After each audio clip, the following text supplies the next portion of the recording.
അസ്സലാമു അലൈക്കും വറഹ്മത്തുള്ളാഹ്. ഇന്ന് നമ്മൾ ഡിസ്കസ് ചെയ്യുന്നത് അറബിക്കിലെ റീഡിംഗ് കോംപ്രഹെൻഷനെ കുറിച്ചാണ്. കേട്ടറ്റിലെ അവസാനത്തെ കുറച്ച് ടേമുകളിലായിട്ട് വരുന്നൊരു പാറ്റേൺ ആണ് റീഡിംഗ് കോംപ്രഹെൻഷൻ. ഒരു പാരഗ്രാഫ് ചോദിച്ച് 5 ചോദ്യങ്ങൾ ചോദിക്കുക. അതുപോലെ കവിതയുടെ ഒരു 5-6 വരി കാണിച്ച് അതിൽ നിന്നും 5 ചോദ്യം ചോദിക്കുക. ഇങ്ങനെ 2 രീതിയിലും അവസാനത്തെ കേട്ടറ്റ് ക്വസ്റ്റ്യൻ പേപ്പറിൽ കണ്ടുകൊണ്ടിരിക്കുകയാണ്. അപ്പൊ അതിനെ എങ്ങനെ അനായാസം കൈകാര്യം ചെയ്യാം എന്നാണ് ഇന്ന് ഈ ക്ലാസ്സിലൂടെ നമ്മൾ നോക്കുന്നത്.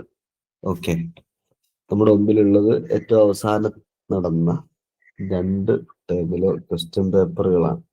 കേട്ടറ്റ് 3യുടെയും 4ന്റെയും അവസാനം നടന്ന സെപ്റ്റംബർ 18, 19 തീയതികളിലായി നടന്ന ക്വസ്റ്റ്യൻ പേപ്പറുകളാണ്. അതിലൂടെ എങ്ങനെയാണ് ചോദ്യങ്ങളെ സമീപിക്കുക എന്നുള്ളത് നമുക്ക് മനസ്സിലാക്കാൻ പറ്റും. ഒന്നാമത്തെ പാരഗ്രാഫാണ് കാണുന്നത്. ആദ്യം ഈ പാരഗ്രാഫ് വായിക്കുകയും ചോദ്യം കാണുകയൊക്കെ ചെയ്യുന്നതിന് മുമ്പ് മനസ്സിലാക്കേണ്ട ഒരു സംഗതി, ഈ ചോദ്യങ്ങളെ എങ്ങനെ കൈകാര്യം ചെയ്യാം എന്നത് ആദ്യം മനസ്സിലാക്കണം. ഇങ്ങനെ ഒരു 5 ചോദ്യവും പാരഗ്രാഫും കാണുമ്പോൾ ഏറ്റവും ആദ്യം നമ്മൾ ചെയ്യേണ്ടത് എന്താണ്? അറിയോ? ആരെങ്കിലും കമന്റ് ചെയ്യോ? ചോദ്യങ്ങൾ വായിക്കാം. യെസ്, ആദ്യം ചെയ്യേണ്ടത് ചോദ്യങ്ങൾ വായിക്കണം. ഏറ്റവും ആദ്യം ചെയ്യേണ്ടത് ചോദ്യമാണ് വായിക്കണം. ഒരു പക്ഷെ അതിലൊരു 3-4 ചോദ്യം പാരഗ്രാഫ് വായിക്കാതെ തന്നെ ഉത്തരം കിട്ടും. പിന്നെ 1-2 ചോദ്യങ്ങളാണ് പാരഗ്രാഫ് വായിക്കേണ്ടതായിട്ട് വരികയുള്ളൂ. അത് ചിലപ്പോൾ പാരഗ്രാഫിന്റെ ആദ്യത്തെ 3-4 വരി വായിച്ചാൽ അത് ഉത്തരം കിട്ടും. പിന്നെ ബാക്കി വായിച്ച് നേരം കളയണ്ടല്ലോ. എന്നാല് ചില സന്ദർഭങ്ങളിൽ 5 ചോദ്യത്തിനും പാരഗ്രാഫ് വായിക്കാതെ ഉത്തരം കിട്ടുന്ന പരീക്ഷ പേപ്പറിൽ അങ്ങനെ വന്ന ചില ടേമുകളൊക്കെ ഉണ്ടായിട്ടുണ്ട്. ഇത്തിരി നഹ്വും സർഫൊക്കെ അറിഞ്ഞാൽ തന്നെ പാരഗ്രാഫ് വായിക്കാതെ 5നും ഉത്തരം ചെയ്യാൻ പറ്റുന്ന ചോദ്യങ്ങൾ നേരത്തെ വന്നിട്ടുണ്ട്. ഓക്കെ, ആ രീതിയിൽ നമുക്ക് ആദ്യം ചോദ്യങ്ങളിലേക്ക് കടക്കാം. 1. മഹിയ അഫ്ളലു വസീലത്തിൻ ലിൽ മസ്ജി ബൈന മൗഹിബത്തിൽ കിതാബ വൽ ഖയാൽ അൽ വാസിഅ. ഏറ്റവും നല്ല മാർഗം എന്താണ്? എഴുത്ത് എന്ന സിദ്ധിയും വിശാലമായ ഭാവനയും തമ്മിൽ വിളക്കി ചേർക്കാനുള്ള, കൂട്ടിയോജിപ്പിക്കാനുള്ള ഏറ്റവും നല്ല മാർഗം എന്താണ്? അൽ മഖാല തവീല, അൽ ഖിസ്സത്തുൽ ഖസീറ, അൽ ഖുതുബത്തുൽ വജീസ, അൽ റിസാല അൽ അളീമ. നമുക്ക് പാരഗ്രാഫിലേക്ക് പോകേണ്ട ആവശ്യമില്ല. ഇത്തിരി സാഹിത്യ അഭിരുചി ഒക്കെ ഉണ്ടെങ്കിൽ, അല്ലെങ്കിൽ സാഹിത്യത്തെ കുറിച്ച് കുറച്ച് വിവരമുള്ള ആൾക്ക് ഈ ഉത്തരം കിട്ടും. ഉത്തരം അറിയാവുന്നവരൊന്ന് കമന്റ് ചെയ്താളെ. എഴുത്ത് എന്ന കഴിവും അതേപോലെ ഭാവനയും തമ്മിൽ കൂട്ടിയോജിപ്പിക്കാനുള്ള ഏറ്റവും നല്ല മാർഗം, അഥവാ മനുഷ്യന് ഭാവിക്കുന്ന സംഗതി പുറത്തേക്ക് എഴുതിക്കാണ്ട് ഏത് രീതിയിലാണ് നല്ല രീതിയിൽ വരിക? ഭാവന മക്കാലയിലൂടെ എഴുതുമ്പോഴാണോ ഭാവന നല്ല രീതിയിൽ കിട്ടുള്ളൂ? അതായത് ചെറുകഥയിലൂടെ ഭാവന എഴുതുമ്പോഴാണോ നല്ല രീതിയിൽ ലഭിക്കുക? അല്ലെങ്കിൽ ചെറിയ പ്രസംഗത്തിലൂടെയാണോ? അല്ലെങ്കിൽ വലിയ റിസാല എഴുതുമ്പോഴാണോ? കത്ത് എഴുതുമ്പോഴാണോ? ഖിസ്സ കഥ എഴുതുന്നതിലൂടെയാണ്. കഥയും ഈ എഴുത്തെന്ന കഴിവും ഭാവനയും തമ്മിൽ ബന്ധിപ്പിക്കാനുള്ള ഏറ്റവും നല്ല മാർഗം കഥയാണ്. പറഞ്ഞതിൽ കഥയാണ്. ഇനി അടുത്തത്, മാഹുവൽ ഉൻസുർ അൽ അസാസി ഫി കിതാബത്തിൽ ഖിസ്സത്തി വദ്ദിവായ. കഥയും നോവലൊക്കെ എഴുതുന്നതിലെ മുഖ്യ ഘടകം എന്താണ്? അൽ ഖയാല്, അൽ വഖ്ത്, അൽ മക്കാൻ, അൽ ഹഖീഖ. ഓക്കെ, അൽ ഖയാലാണ്, ഭാവനയാണ്. അടുത്തത്, ബിന്നിസ്ബത്തി ഇലൽ ഫിഖ്റ, പാരഗ്രാഫിനെ സംബന്ധിച്ചിടത്തോളം കം സുആലൻ യജിബു അൻ തത്റഹഹ ഖബ്ല ശുറൂഇ ഫി ഹാദിഹി അത്തജ്രിബ. ഈ അനുഭവത്തിലേക്ക് കടക്കും മുമ്പ് നീ എത്ര ചോദ്യം ചോദിക്കണം? അത് പാരഗ്രാഫിലേക്ക് പോകേണ്ടി വരും അല്ലെ? പാരഗ്രാഫിനെ സംബന്ധിച്ചിടത്തോളം എന്നൊക്കെ പറഞ്ഞിട്ടാണ് പാരഗ്രാഫിലേക്ക് പോകേണ്ടി വരും. ഓക്കെ, അടുത്തത് നശ്അറു നശ്ഉറു ബിമശാഇറ മുതനവ്വിഅ. നഖറു ഹർഫ് റ. മശാഇർ എന്നുള്ളതിലെ റാഇനെ നമ്മൾ വായിക്കുന്നത് ഫി കലിമത്ത് മശാഇർ ഹുന ബി എങ്ങനെയാണ് ബിസുക്കൂനി വല്ലമ്മത്തി വൽ കസ്റത്തി അവൽ ഫത്ഹത്തി. എങ്ങനെയാണ് നമ്മൾ വായിക്കുക? ബി മശായർ എന്നുള്ളതിലെ റാ എങ്ങനെയാണ് വായിക്കുക? അത് നഹ്വ് അറിയുന്ന ആളുകൾക്ക് എഴുതാൻ കിട്ടും. ഓക്കെ, ഇത്ര നോക്കാം. ബിൽ ഫത്ഹത്താണ്. കുറെ പേര് കസ്റത്താണ് അല്ലെ. ബാ ജറിന്റെ ഹർഫാണ്, അതുകൊണ്ട് ബി മശായിരി എന്ന് ജറ് വേണം എന്നാണ് നമ്മളുടെ കയ്യിലുള്ള വിവരം. പക്ഷെ മശാഇർ എന്നുള്ളത് മഫാഇൽ വസ്നായതുകൊണ്ട്, മശാഇർ എന്നുള്ളത് മഫാഇൽ വസ്നായതുകൊണ്ട് ആ വസ്ന് ഗൈറു മുൻസരിഫാണ്. അങ്ങനെ ഒരു ഇനം നിങ്ങൾ കേട്ടിട്ടുണ്ടാകും അറബിയിൽ, ഗൈറു മുൻസരിഫ്. കുറെ പദങ്ങൾ അറബിയിൽ ഗൈറു മുൻസരിഫ് ഉണ്ട്. ഗൈറു മുൻസരിഫായ പദങ്ങൾ ജറ് ചെയ്യുക ഫത്ഹത്ത് കൊണ്ടാണ്. ഫത്ഹത്ത് കൊണ്ടാണ് ജറ് ചെയ്യുക. അപ്പൊ അതുകൊണ്ട് തന്നെ മശായറ എന്നാണ് വായിക്കേണ്ടത്. അതിന്റെ ഏറ്റവും ലഘുവായ രൂപം മനസ്സിലാക്കി വെക്കുക. മഫാഇൽ, മഫാഈൽ. ഈ രണ്ട് പ്രയോഗത്തിൽ, ഈ രണ്ട് ഘടനയിലും രീതിയിലും വാക്യത്തിന്റെ വസനിലും വരുന്ന ജംഅകൾ. ഇപ്പോ മശ്അർ മശായർ, മശ്അറത്ത് മശായർ. അതുപോലെ മൗദിഅ് മവാദിഅ്, അതും ഇതേപോലെ തന്നെയാണ്. മവാദിഅ് മഫാഇൽ വസനാണ്. അതുപോലെ അപ്പൊ മഫാഇലും അതേപോലെ മഫാഈൽ വസനിക്ക് വരുന്നതോ മഫാഈൽ, ഇഫ്താഹ് മഫാത്തീഹ്. അങ്ങനെ മഫാഇൽ മഫാഈൽ എന്ന വസനിൽ വരുന്ന ഏത് പദങ്ങളും ഗൈറു മുൻസരിഫാണ്. അവക്ക് ജറ് ചെയ്യുക ഫത്ഹത്ത് കൊണ്ടാണ്. അടുത്ത ചോദ്യം, മാ മഅന ഖലഖ് ഫി ഹാദിഹിൽ ഫിഖ്റ. ഓക്കെ, ശരി, ഉത്തരം വന്നോ? ഓക്കെ, പല ഉത്തരങ്ങൾ വന്നിട്ടുണ്ട്, നോക്കാം. ഖലഖ് എന്നതുകൊണ്ടുള്ള ഉദ്ദേശം ഉത്കണ്ഠ, ഉത്കണ്ഠയാണ്, ഉത്കണ്ഠ. ഇഖ്തിലാമിന്റെ അർത്ഥം നോക്കാം. ആദരിക്കൽ. ഇഖ്തിലാത്ത് സങ്കലനം, കൂടിച്ചേരുക. ഇൻസിആജ്, ഇനി ഇൻഫിതാഹിന്റെ അർത്ഥം നോക്കുക. ഓപ്പൺ ആവുക, തുറക്കപ്പെടുക. ഇൻസിയാജ് എന്നുള്ളതിനാണ് അസ്വസ്ഥത, ഉത്കണ്ഠ എന്നൊക്കെ പറയാ അർത്ഥം. ഓക്കെ, അപ്പൊ അങ്ങനെ വരുമ്പോൾ ഇൻസിയാജ് ആണ് ഉത്തരം. Okay, congratulations. 5 4 നല്ല രീതിയിൽ ഉത്തരം എഴുതിയിട്ടുണ്ട്. ഇനി ഒരു ചോദ്യത്തിന്റെ ഉത്തരം കിട്ടാണ്ട് അല്ലേ? كم سؤال يجب أن تطرحها قبل الشروع في هذه التجربة. ഓക്കെ, എത്ര ചോദ്യമാണ് എന്നുള്ളത് നമുക്ക് നോക്കാം. പാരഗ്രാഫിലേക്ക് നോക്കാം, പെട്ടെന്ന് നോക്കൂ. ഒരു 30 സെക്കൻഡ് അല്ലെ 1 മിനിറ്റ് ഒന്നൊന്ന് വായിച്ചു നോക്കി. എത്ര ചോദ്യം ഉണ്ട്? നമുക്ക് അവിടെ ഓപ്ഷൻ ഉണ്ടായിരുന്നു 1 2 3 4 എന്നോ അങ്ങനെ എന്താണ് ഓപ്ഷൻ ഉള്ളത്? കുല്ല് എന്നുള്ളൊരു ഓപ്ഷൻ ഇല്ല. അപ്പൊ കൃത്യം ചോദ്യങ്ങളുടെ എണ്ണമായിരുന്നു കാണിക്കേണ്ടിയിരുന്നത്. ഓക്കെ, 3 ചോദ്യം ഇല്ലേ? അവസാനം നോക്കൂ. മല്ലദീ തഹ്താജു ഇലൈഹി വഖിസ്സ ലിതകൂന നാജിഹ. അതിന്റെ മുമ്പ് കൈഫ തഹ്കി ഖിസ്സതൻ കാമില ഫി കലിമാത്തിൻ ഖലീല. മല്ലദീ യഹ്മിലു ഖാരി അലാ ഇക്മാലി ഖിസ്സതിക ഇല നിഹായ. ഓക്കെ, 3 ചോദ്യമാണ്. ഖബല ശുറൂഇ ഫി ഹാദിഹി തജ്രിബ എന്ന ഈ എഴുത്തും ഭാവനയൊക്കെ ഉള്ള ഈ അനുഭവത്തിലേക്ക് കടക്കുന്നതിന് മുമ്പ് നമ്മൾ 3 ചോദ്യം ചോദിക്കേണ്ടിയുണ്ട്. ഓക്കെ, 3 ചോദ്യം. അപ്പൊ ആകെ ഒറ്റ ചോദ്യത്തിനെ ഇപ്പോ നമ്മൾ ആ ടെക്സ്റ്റ് വായിക്കേണ്ടി വന്നിട്ടുള്ളൂ. ഇനി അടുത്തതിലേക്ക് കടക്കാം. അടുത്ത ഒരു കവിതയാണ്. ചോദ്യം നോക്കാം. കലിമത്ത് യുനാത്തിഹു ഹിയ. യുനാത്തിഹു എന്ന കലിമത്ത് ഫിഅൽ മുളാരി മുസ്ബത്ത്, ഫിഅൽ മുളാരി മൻഫി, ഫിഅൽ മുളാരി വഹദാൻ മുതകല്ലിം, ഫിഅൽ മുളാരി ജംഉ മുതകല്ലിം. യുനാത്തിഹു. ഇതിനൊന്നും പാരഗ്രാഫ് ഒരിക്കലും വായിക്കേണ്ട ആവശ്യമില്ല. ഓക്കെ, ആരും ഉത്തരം ചെയ്യണില്ലല്ലോ.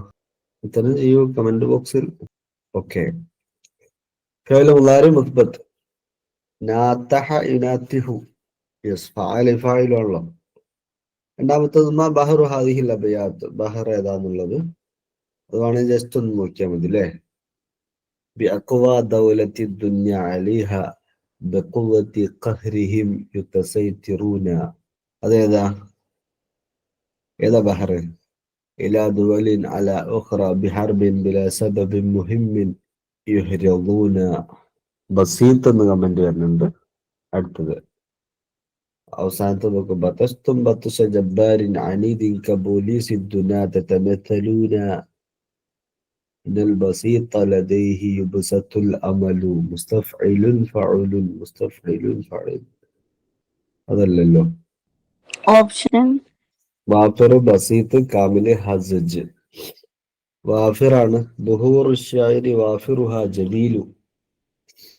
ബുഹൂറു ശ്ശാഇരി വാഫിറുഹാ ജമീലു.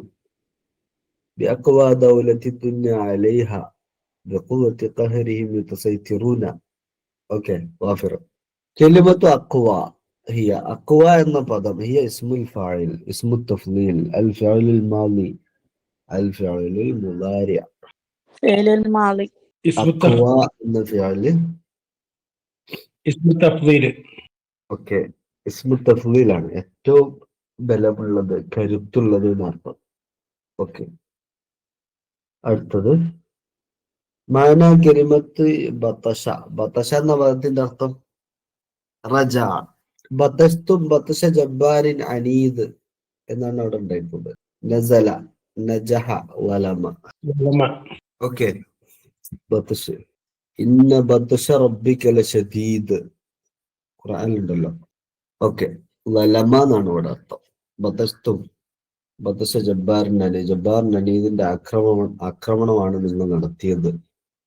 അടുത്തത് ബിലാ സബബിൻ മുഹിമ്മിൻ യുഹ്രിദൂന.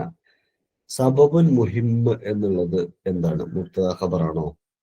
അസ്സിഫത്തു വൽ മൗസൂഫ്, അൽ മുദാഫ് വൽ മുദാഫ് ഇലൈഹി, അൽ ഹാൽ. സബബുൻ മുഹിമ്മൻ എന്നുള്ളത് എന്താണ്? ഓക്കെ, സബബുൻ മുഹിം എന്നുള്ളത് സിഫത്ത് മൗസൂഫ് അല്ലേ? ബിലാ സബബിൻ മുഹിമ്മിൻ, പ്രധാനപ്പെട്ട ഒരു കാരണവുമില്ലാതെ. സബബുൻ മുഹിമ്മിൻ, പ്രധാന കാരണം. അപ്പോ സബബ് എന്നുള്ളത് മൗസൂഫ്, പ്രധാന എന്നുള്ളത് സിഫത്ത്. ഇനി അതിലിപ്പോ എല്ലാം കിട്ടിയില്ലേ? യെസ്, എല്ലാം കിട്ടിയിട്ടുണ്ട്. കവിത വായിച്ച് നേരം കളയേണ്ട ആവശ്യം വന്നിട്ടില്ല. അടുത്ത് ഇതിപ്പോ നമ്മൾ വായിച്ചത് രണ്ടും കാറ്റഗറി 3-ലേതാണ്. ഇനി 4-ലെ നോക്കുമ്പോൾ ആദ്യം ഒരു ടെക്സ്റ്റ് ആണ്. ചോദ്യത്തിലേക്ക് വരാം. മാ മൗദൂ ഹാദിഹിൽ ഫിഖ്റ. ഈ പാരഗ്രാഫിന്റെ വിഷയം എന്താണ്? വായിച്ചു നോക്കേണ്ടി വരും, അല്ലാതെ കിട്ടൂലല്ലോ. ഏതായാലും ഓപ്ഷൻ നോക്കുക. മീസാത്തുൽ അഫിയാൽ, താരിഖുൽ ഫീൽ, മലാമിഹുൽ ഫീൽ ഫിൽ അദബിൽ അറബി, മീസാത്തുൽ ഹൈവാനാത്തുൽ ബഹരിയ. ആനകളുടെ സവിശേഷത, ആനയുടെ ചരിത്രം, അറബ് സാഹിത്യത്തിൽ ആനയുടെ ഫീച്ചേഴ്സ്, സവിശേഷതകൾ, കടൽ ജീവികളുടെ മീസാത്ത്, സവിശേഷത. മാ മുഫ്രദ് അന്യാബ്. ആനയുമായി ബന്ധപ്പെട്ടൊരു പദമാണ് അന്യാബ്. അന്യാബ് എന്നതിന്റെ ഏകവചനം എന്താ? നാബ്. നബാബ്, ദീബ്, നാബ്. ഇത് നമുക്ക് കിട്ടുന്നതാണ്. ഡി. യെസ്, നാബാണ് അല്ലെ. നാബിന്റെ ബഹുവചനമാണ് അന്യാബ്. അടുത്തത് അൽ അഫിയാൽ തസ്തഖ്ദിമു അന്യാബഹ ലി. ആനകൾ അതിന്റെ കൊമ്പുകളെ ഉപയോഗിക്കുന്നു. ലി എന്തിന്? ലിൽ ഗസ്ൽ, കുളിക്കാൻ. ലി ഇൻജാബ്, ലി തർവീഹി അനിൽ ഹറാറ, ലിൽ ഹഫർ. അതിപ്പോ ഇവിടെ നോക്കണ്ട, ഇവിടെ ഊഹിച്ചാൽ ചിലപ്പോ കിട്ടിയെന്ന് വരും. നമുക്ക് പാരഗ്രാഫിലേക്ക് പോകാം അല്ലെ. പാരഗ്രാഫ് വായിച്ചിട്ട് മനസ്സിലാക്കാം. മാ സിലാഹുൽ ഖിതാൽ ലദൽ ഫീൽ കമാ യുസഫു ഫി ഹാദിഹിൽ ഫിഖ്റ. ഈ പാരഗ്രാഫിൽ പറയുന്നത് പോലെ മാരകായുധം എന്താണ്? ആനയുടെ കയ്യിലുള്ള മാരകായുധം, സിലാഹുൽ ഖിതാൽ, മരണത്തിന്റെ ആയുധം. മാരകായുധം എന്താണ്? അദ്നാബ്, വാലുകള്, കൊമ്പുകള്, ചെവികള്, അതിന്റെ ഗർജനം. ഓക്കെ. അയ്യു അഫിയാലിൻ ദുഹൂറുഹ മുഖഅറ. ഏത് ആനകളുടെ മുതുകാണ് കുഴിഞ്ഞു നിൽക്കുന്നത്? മുഖഅറാണ് കുഴിഞ്ഞു നിൽക്കുക. അതിന്റെ വേക്ക് ഭാഗം ഒരു കുഴി പോലെ നിൽക്കുക. الأفيال البحرية، الأفيال الصغيرة، الأفيال الأفريقية، الأفيال الآسيوية. ആഫ്രിക്കൻ ആനകൾ, ഏഷ്യൻ ആനകൾ, കുഞ്ഞാനകൾ, കടലാനകൾ. അതും പാരഗ്രാഫ് നോക്കേണ്ടി വരും. ഓക്കെ, 2, 3, 4, 5. ഇനി പാരഗ്രാഫ് ഒന്ന് വായിച്ചു നോക്കി. هذه الحيوانات لديها العديد من السمات المميزة بما في ذلك الخرطوم الطويل المستخدم لأغراض كثيرة، وتنمو قواطعها لتصبح أنياب وتكون بمثابة أدوات لتحريك الأشياء والحفر وكسلاح القتال. ഓക്കെ, ഓരോന്നോരോന്ന് കിട്ടുന്നുണ്ട്. മാരകായുധ ഏതാന്ന് കിട്ടി. ഏതാണ്? സിലാഹുൽ ഖിത്താൽ, النياب. النياب. وكذلك رفرفة الأفيال اليونانية الكبيرة تساعدها على التحكم في تغيير درجة حرارة جسمها. للفيلة الإفريقية آذان كبيرة وظهورهم مكعرة. അവരുടെ മുതുക് കുഴിഞ്ഞതാണ്. ആയത്? അൽഫീല അൽ ഇഫ്രീഖിയ, ആഫ്രിക്കൻ ആനകൾ. അത് മതിയല്ലോ നമുക്ക്, ബാക്കി കിട്ടിയല്ലോ. അപ്പൊ ഒന്നാമത്തെ ചോദ്യം മീസാത്തുൽ അഫിയാൽ, ആനകളുടെ സവിശേഷത. അവരുടെ അതുണ്ട്, കൊമ്പുണ്ട്, ഇതുണ്ട്, അതുണ്ട്, അത് ഇതിലൊക്കെയാണ് ഉപയോഗിക്കുക എന്നൊക്കെ പറഞ്ഞ മീസാത്താണ്, ചരിത്രമല്ലല്ലോ. പിന്നെ ഇത് അനിയാബ് ആനകൾ ഉപയോഗിക്കുന്നത് ഈ കൂട്ടത്തിൽ ഇപ്പൊ കുഴിക്കാനാണ്, കുഴിക്കാൻ. പിന്നെ ആനകളുടെ മാരകായുധം അനിയാബ്, മറ്റേത് അൽ അഫ്യാൽ അൽ അഫ്രീഖിയ. ഇനി അവസാനത്തതാണ്. ചോദ്യം നോക്കിയാൽ പെട്ടെന്ന് കഴിയൂട്ടോ. മറ്റേത് ആദ്യം പാരഗ്രാഫ് പോലെ കവിതയ്ക്ക് വായിക്കുക എന്നാൽ അതിന്റെ അർത്ഥം കിട്ടൂല, കിട്ടാതെ ടെൻഷൻ അടിച്ചു. അപ്പൊ ഇതിന് അർത്ഥം കിട്ടായിട്ട് ഇനിയിപ്പോ എന്തോ പാരഗ്രാഫ് എന്നല്ലേ ചോദ്യം, ചോദ്യം നോക്കിയിട്ടും കാര്യമില്ലല്ലോ, ചോദ്യം വായിക്കൂല, മാർക്ക് കിട്ടൂല. ലിമൻ നജ്മൗ അംവാലൻ, അംവാലൻ, ആർക്ക് വേണ്ടിയാണ് നാം സ്വത്ത് സമാഹരിക്കുന്നത്? നമ്മൾ പൈസ ഉണ്ടാക്കി ആർക്കാ കിട്ടുക എന്നാണ് ഇപ്പൊ ഇതിലെ ചോദ്യം. فارسين. അൽവാരിസീന ദവിൽ ഇൽമി ദവിൽ മാലി ദൂറന, നമ്മുടെ വീട്. ദൂറന നമ്മുടെ വീടിന്, വീടുകൾക്ക്. അപ്പൊ ഡി ആണ്. അനന്തരാവകാശിക്കുന്നതാണ്. നമുക്കത് പാരഗ്രാഫിലേക്ക് പോയി നോക്കാം കേട്ടോ. ജമ്മാണത്. ദാറിന്റെ ജമ്മാണ് ദൂറ്. ദിയാറല്ല. ദിയാറുണ്ട്, ദൂറുണ്ട്. അടുത്തത് മാ മുഫ്രദ് കലിമത്തു ദൂർ. ഓക്കെ, ദൂറിന്റെ ഏകവചനം കിട്ടി, ദാർ. അടുത്തത് ഹാദിഹിൽ അബയാത്ത് ഫി, സുഹുദിനെ സംബന്ധിച്ചാണോ, ഗസലാണോ, റസ ആണോ, മദ്ഹ് ആണോ എന്നാണ് ചോദ്യം. അത് നമുക്ക് കവിതയിലേക്ക് നോക്കേണ്ടി വരും. നോക്കാം. മാ അസാബൽ മുലൂക വസ്സലാത്തീൻ, രാജാക്കന്മാർക്കും ഭരണാധികാരികൾക്കുമൊക്കെ എന്തു പറ്റി? മാ മസ്സഹുമുൽ മൗതു, അവർക്ക് മരണം ബാധിച്ചിട്ടില്ല. യുസ്ഖൗന, യസ്ഖൂന അന്നാസ് ബഅദൽ മൗത്ത് മാതു കഗൈരിഹിം ഇൻദഹും കഅസുൽ അസീർ ലാ യദാലു യസ്റബുനഹു. യസ്ഖൂഹു അന്നാസ് ബഅദൽ മൗത്ത്, മരണത്തിന് ശേഷം ജനങ്ങൾ അവരെ കുടിപ്പിക്കുന്നു, വെള്ളം കുടിപ്പിക്കുന്നതാണ്. മാതു കഗൈരിഹിം, മറ്റുള്ളവരെ പോലെ അവർ മരിച്ചു. ഇൻദഹും കഅസുൽ അസീർ ലാ യദാലു യസ്റബുനഹു, രാജാക്കന്മാരടുത്ത്, കഴിഞ്ഞുപോയ രാജാക്കന്മാർക്ക് എന്ത് പറ്റി എന്നാണ് കേട്ടോ ചോദ്യം. രാജാക്കന്മാരുടെ അടുത്ത് ജ്യൂസിന്റെ കോപ്പുണ്ട്, അവരിങ്ങനെ കുടിച്ചുകൊണ്ടിരിക്കണം മച്ചിനേശേ. ഏതാണ് ശരി ഉത്തരം വരിക? പാരഗ്രാഫിലേക്ക് വേണമെങ്കിൽ നോക്കാം. ഇനി അടുത്തത് ലിമൻ യതീബു സുക്നദ്ദാർ ഫിൽ ആഖിറ, പരലോകത്ത് വീട്ടിലെ താമസം ആർക്കാണ് നല്ല നിലക്ക് ഉണ്ടാവുക? പരലോകത്തെ വീട്ടിലെ താമസം ആർക്കാണ് നല്ല നിലക്ക് അനുഭവപ്പെടുക? മൻ ബന ബൈതൻ ജമീല, ഇഹലോകത്തല്ല വീടൊക്കെ ഉണ്ടാക്കിയ ആൾ. മൻ ആശ ബി ഖൈർ, നന്മയിലൂടെ ജീവിച്ചു മരിച്ചയാൾ. മൻ ലാ ദാറ ലഹു ഫി ദുനിയ, ലോകത്ത് ദുന്യാവിൽ വീടില്ലാത്ത ആൾക്ക് മൻ കാന മൻസിലുഹു ഫി ദുനിയ സഗീറ, ദുന്യാവിൽ അയാളുടെ വീട് ദുന്യാവിൽ ചെറിയ വീടുള്ള ആൾക്ക്. മൻ ആശ ബിഖൈർ. ഓക്കെ, മൻ ആശ ബിഖൈർ. ഇത്രയും ചോദ്യങ്ങളാണുള്ളത്. ഇതിൽ കുറച്ചെണ്ണം നമുക്ക് കിട്ടാത്തതുണ്ട്. മൻ അസാബൽ മുലൂക വസ്സലാത്തീൻ, അത് കിട്ടുന്നതാണ്, ഷാരി ചെയ്തത് കണ്ടില്ല. ഹദിഹിൽ അബിയാത്ത് ഫി. ഓക്കെ, لا دار للمرء بعد الموت يسكنها إلا التي كان قبل الموت بانيها فإن بناها بخير طاب مسكنها وإن بناها بشر خاب بانيها أين الملوك التي كانت مسلطنة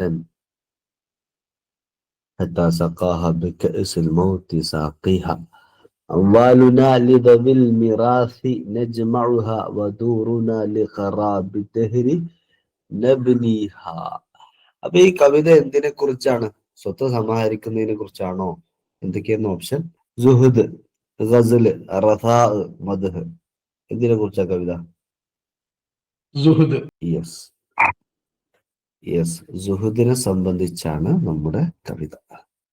പിന്നെ മാ അസാബൽ മുലൂക വസ്സലാത്തീൻ, രാജാക്കന്മാർക്കും ഭരണാധികാരികൾക്കൊക്കെ എന്ത് പറ്റി? മാത്തു ഗൈരിഹിം. മറ്റുള്ളവരെ പോലെ അവർ മരിച്ചുപോയി. പിന്നെ ഭേദമുള്ളത് നമ്മൾ പറഞ്ഞു. ഓക്കെ, സുഹുദ് ത്യാഗം, ഈ ലോകത്ത് സുഖങ്ങളൊക്കെ ഒഴിവാക്കുക, അതാണ് സുഹുദിന്റെ അർത്ഥം. ഇത്രയാണ് 2 പരീക്ഷയ്ക്കൂടി വന്നത്. ഇനി ഡൗട്ടുകളൊന്നും ഇല്ലെങ്കിൽ നമുക്ക് ഇവിടെ അവസാനിപ്പിക്കാം. ഓക്കെ, ശുക്രൻ, ജസാക്കുമുല്ലാഹു അഹ്സനൽ ജസാ. വസ്സലാമു അലൈക്കും വറഹ്മത്തുള്ളാഹി വബറകാതുഹു.